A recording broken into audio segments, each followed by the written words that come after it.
Splendid Views, a short story by Robert Fairhead. The trip app listed the hotel as an exotic getaway, with splendid views. After the year-long anxiety of COVID-19 and lockdowns, it looked perfect. I tapped book on my phone, entered my credit card details, and texted Sally. Packed the bags, we're off to the mountains for the weekend. The hotel was a 2-hour drive from the city. I drove and Sally DJ'd, cueing our favourite playlists.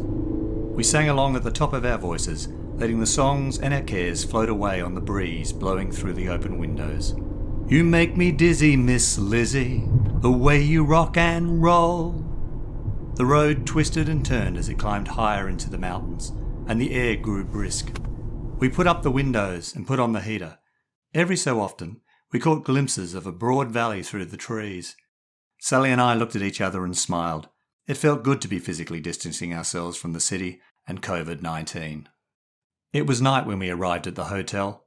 The first surprise was its location in the middle of town.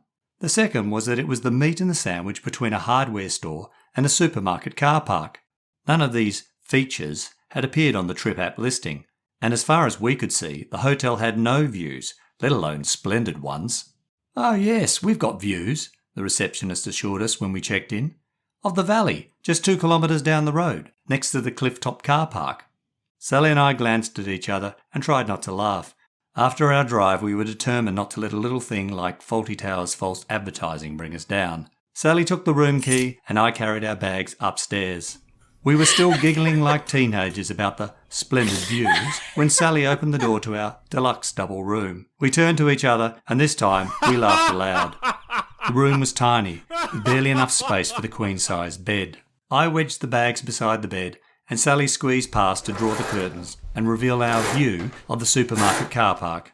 Tears of laughter streamed down our faces as we hugged and collapsed onto the bed. At least the mattress wasn't lumpy. Sally and I loved that weekend in the mountains. During the days we drove to the clifftop car park and took in the valley views.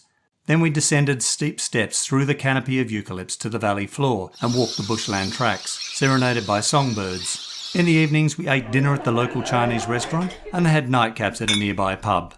The hotel may not have been an exotic getaway as listed, but it was relaxing, romantic and COVID-free.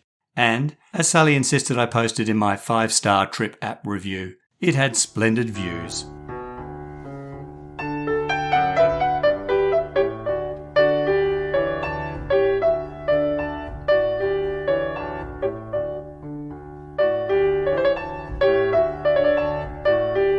Hi, I'm Robert Fairhead from Tall and True Short Reads and the Tall and True Writers website. I wrote Splendid Views in August 2020 for Furious Fiction, a monthly short story competition run by the Australian Writers' Centre. The brief for August was that the 500-word story had to contain humour and include the words dizzy, exotic, lumpy, tiny and twisted, and a sandwich. Much of my writing contains humour, so I thought this would be the easiest part of the brief. However, I soon discovered the difference between doing something naturally, say writing a humorous scene, and being forced to think about a punchline. Also, having written 4 previous Furious Fiction entries in and around lockdown, I wanted to set this story in a more joyous post-COVID time. Thankfully, the idea of an exotic weekend away in the mountains and Fawlty Towers false advertising about splendid views came to my rescue, and offered an alternative use for sandwich. As for the other words from the brief, did you hear them in the story?